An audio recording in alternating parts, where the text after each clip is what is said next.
मेरे प्रिय भाइयों, माताओं, बहनों एवं पिता तुल्य बुजुर्गों, आप सभी के श्री चरणों में आपके बदायूं लोकसभा क्षेत्र से निर्दलीय प्रत्याशी चुनाव निशान चारपाई मैं राम प्रताप मौर्य उर्फ आरपी मौर्य सादर प्रणाम, सत सत नमन व वंदन करता हूँ। मैं आपके उज्जवल भविष्य की मंगल कामना करता हूँ। मैं एक नेता के रूप में नहीं, आपके बेटे व भाई के रूप में आपके बीच में हूँ। सर्वविदित है कि जनता जनार्दन देश की लोकतंत्र की सबसे बड़ी अदालत है। इस लोकसभा चुनाव में मैं आपसे देश व समाज हित में न्याय की गुहार लगाता हूँ। मुझे पूर्ण विश्वास है कि आप हमारे साथ ही नहीं, खुद के साथ, आने वाली पीढ़ी के साथ, देश व समाज के साथ निष्पक्षता से न्याय करेंगे। आज देश की राजनीति बहुत गंदी हो चुकी है। इसका कारण राजनीति में गंदे लोग सक्रिय हो चुके हैं। राजनीति आज व्यापार का सबसे बड़ा अड्डा बन चुका है। अच्छे लोग सिर्फ चुपचाप देख रहे हैं जो बराबर के गुनाहगार हैं। जब कोई अच्छा व्यक्ति हिम्मत जुटाता है तो आप उसकी औकात देखकर आकलन करते हैं, आप उसका साथ नहीं देते हैं, जबकि सारी शक्ति आपके वोट में है। देश आज़ाद हुए 76 साल हो गए, अभी भी आप अपने हक अधिकार से वंचित हैं, क्योंकि आप अपनी जिम्मेदारी से दूर भागते हैं, बहकावे में आकर निर्णय लेते हैं, फिर दोष नेता को देते हैं। जब चुनाव गलत नेता का करोगे तो परिणाम भी गलत ही होगा। इसको आपके सिवा कोई और रोक भी नहीं सकता है।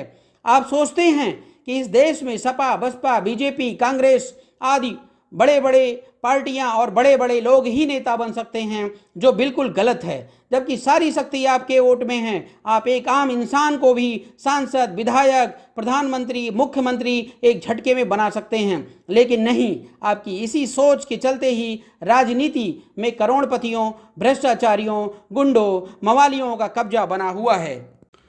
सपा मुखिया श्री अखिलेश यादव जी राजनीति के नाम पर सिर्फ अपना परिवार चला रहे हैं, राजनीतिक खेती कर रहे हैं। सोचो, बदायूं में क्या कोई यादव प्रत्याशी नहीं था?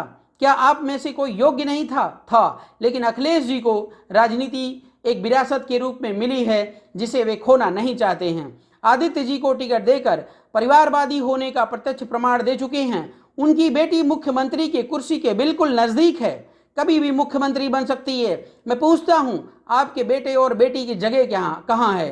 क्या आपने कभी सोचा है, क्या एक परिवार ही पूरे देश और पूरे प्रदेश पे राज करेगा तो कब तक और क्यों? क्या यह न्यायोचित है? नहीं है तो उखाड़ फेंको इन्हें। अपने वोट की चोट से यादव समाज के भाई बहन इस फिराक में ना रहें कि अखिलेश जी अपनी पार्टी में आपको भागीदारी कभी देंगे। अखिलेश जी ने अभी तक परिवार के अलावा किसी भी यादव भाई बहन को कुछ नहीं दिया है और ना ही भविष्य में देंगे। बहन कुमारी मायावती जी का क्या कहना? उन्होंने मान्यवर काशीराम जी के मिशन को मिट्टी में मिला दिया। अब तो वे सिर्फ नाम की बहन जी हैं। करोड़ों रुपए लेकर टिकट देती हैं, जो आम इंसान के बस की है ही नहीं। टिकट की बात छोड़ो, मिलने के लिए लाखों लाखों रुपए देने पड़ते हैं। प्रत्याशी जीते या हारे, उनको इससे कोई मतलब नहीं है। फिर उन्हें आपके बीच आने या आपकी सेवा करने की क्या लगी पड़ी है? अब तो वे बीजेपी की बी पार्टी के रूप में काम कर रही हैं, क्योंकि बीजेपी व आरएसएस के हाथों खुद के अस्तित्व को बचाए रखने के लिए बेच चुकी हैं। जो सिर्फ अपने अस्तित्व को बचाने के लिए हर समझौता करने को तैयार है, वह आपकी रक्षा सुरक्षा क्या करेगा? बहुत ही चिंतनीय विषय है। बीएसपी एक व्यक्तिवादी पार्टी बन चुकी है। श्री स्वामी प्रसाद मौर्य जी, श्री बाबू सिंह कुशवाहा जी के अथक प्रयास से बीएसपी लगातार उठती गई, लेकिन जब उन्होंने अपना हक अधिकार मांगा या हक अधिकार की बात की तो उन्हें पार्टी से निकाल दिया गया। फिर सोचो, बहन जी या उनकी पार्टी आपके हित में कैसे हो सकती है? अब बीएसपी मात्र एक वोट कटवा पार्टी बनकर रह गई है। इनसे नाता तोड़ना ही सर्वथा उचित है, समाज हित में है।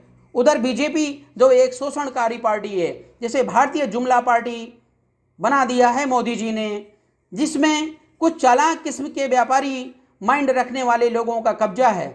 आपके हिस्से के 2 कुंटल अनाज में से मात्र आपको 5 किलो देकर बाकी सब का सब डकार रहे हैं। देश बेरोजगार हो चला है। पढ़े लिखे युवाओं को नौकरी के बजाय पकौड़े बेचने की सलाह दी जा रही है। आस्था के नाम पर व्यापार हो रहा है। महंगाई चरम पर है। मोदी जी ने ऐसा फेंका कि जो कल उनकी लहर थी आज वही जहर बन चुकी है। बच्चा बच्चा थू थू कर रहा है, जुमले पर जुमला फेंक कर आपको गुमराह कर पूरा देश व्यापारियों के हाथ में बेच रहे हैं। संविधान तक बदलने की फिराक में हैं। संविधान नहीं रहेगा तो सोचो आप कहाँ रहेंगे। एक दिन आपका घर तक बेच दिया जाएगा। बोलेंगे आप विदेशी हो, इनका कोई भरोसा नहीं है। क्या बीजेपी को वोट देना न्यायोचित है? बदायूं लोकसभा में मौर्य शाक्य समाज के वोट की अहम भूमिका होने के कारण बीजेपी हर बार मौर्य समाज के गुलाम नेताओं को मोहरा बनाती आ रही है और काम सिर्फ अपना करती है।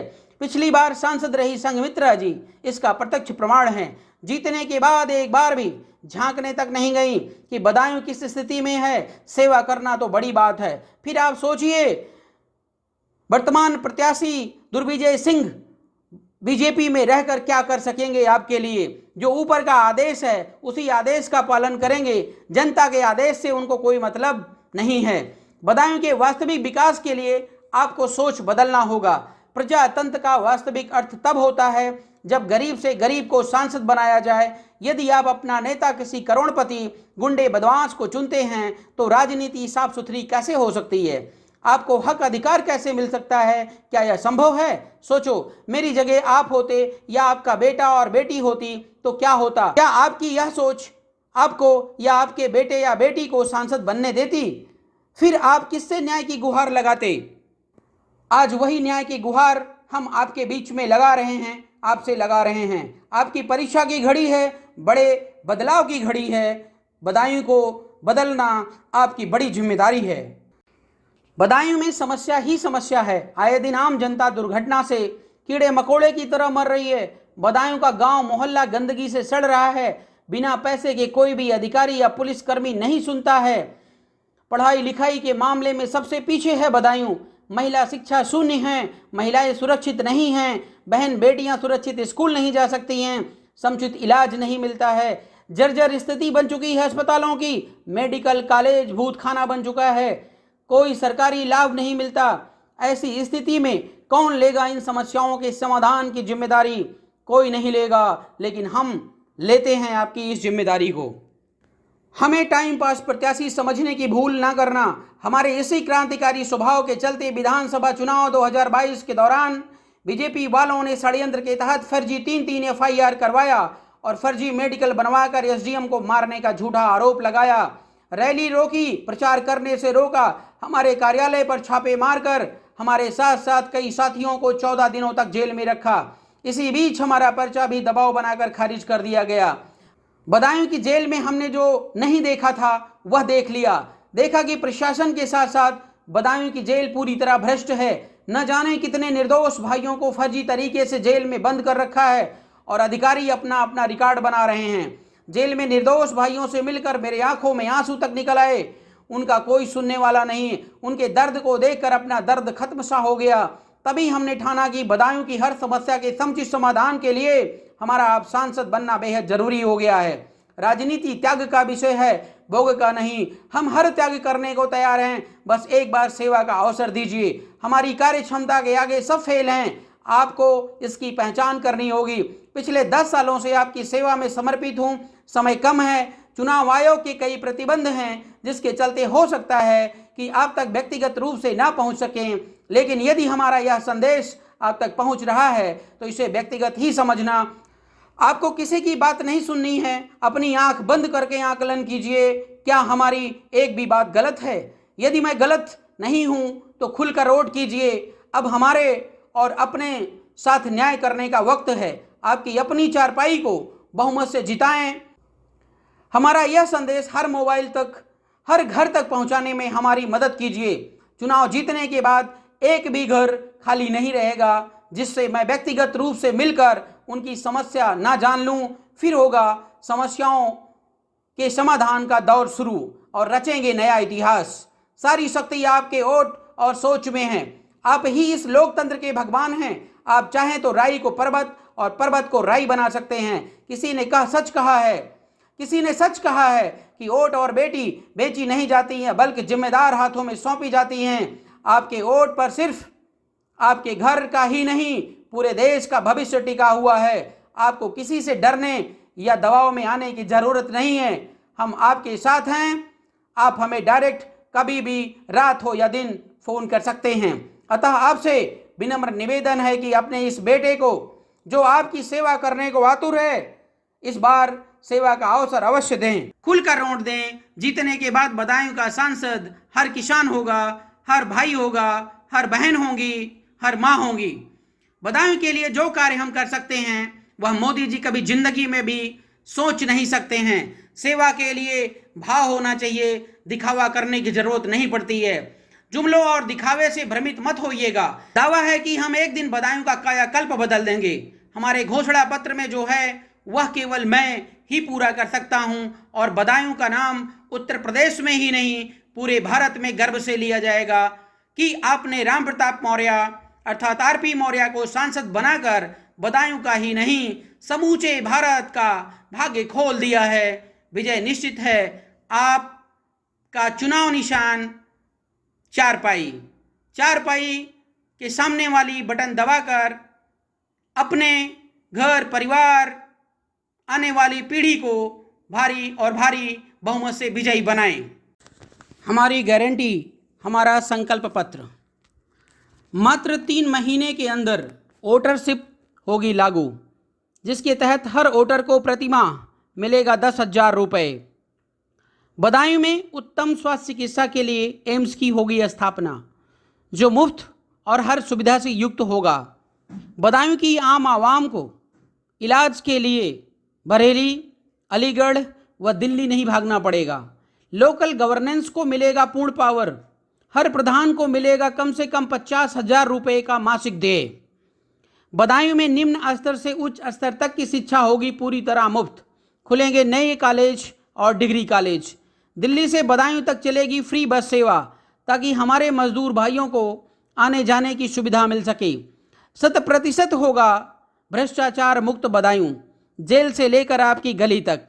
जिला स्तरीय मंडी की होगी नवीनीकरण, ताकि किसानों को उत्पाद के लिए उचित रेट मिल सके और खेती बाड़ी के लिए उन्हें बाहर न भागना पड़े। तत्काल न्याय और सुरक्षा व्यवस्था की पूर्ण गारंटी। 100% अपराध या माफिया मुक्त बनेगा जिला आपका बदायूं। किसानों के लिए बिजली और पानी होगी मुफ्त।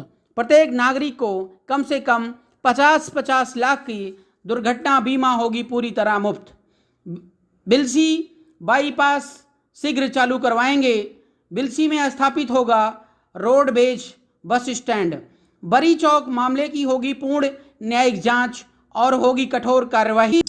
बिलसी बदायूं सहसवान बिसौली को जोड़ेंगे ट्रेन सुविधा से और किसानों को मिलेगा उत्तम क्वालिटी का बीज मुफ्त में। तो साथियों, अब निर्णय आपको लेना है। आपके चुनाव निशान चारपाई के सामने वाली बटन दबाकर भारी से भारी बहुमत को अपने भाई, अपने बेटा को भारी मतों से जिताना है और बदायूं के सर्वांगीण विकास में अपनी अहम भूमिका निभानी है। भारत माता की जय।